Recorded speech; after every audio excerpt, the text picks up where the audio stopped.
Welcome to Not Milk Never Milk. Subscribe if you're lactose intolerant. In this video, I will explain how to get a Bitcoin wallet under 18.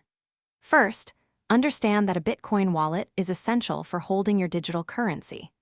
While many platforms have age restrictions, typically requiring users to be 18 or older, there are still ways for younger individuals to participate.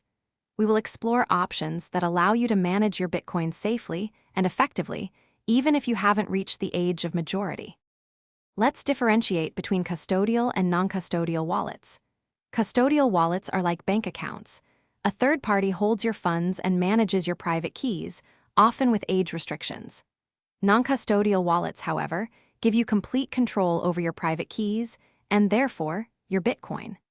This distinction is crucial because non-custodial options typically do not have the same strict age verification processes, making them more suitable for individuals under 18. To set up a non-custodial wallet, begin by downloading a trusted application like Exodus or Trust Wallet onto your device. During setup, you will receive a unique recovery seed phrase, usually 12 or 24 words.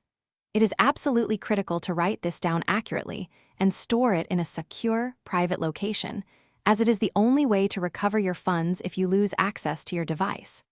Remember, you are solely responsible for its safekeeping. Parental involvement is highly recommended for anyone under 18 managing Bitcoin. Discuss your activities and transactions with a trusted adult to ensure you're making informed decisions and staying safe online. Always enable two-factor authentication on your wallet and any associated accounts for an extra layer of security. Also, check the description for a link to some fantastic leak-proof containers that make meal prep a breeze, along with other great deals. Stay vigilant against scams and never share your private keys with anyone. Thanks for watching. If this was helpful, leave a like and consider subscribing. See you next time.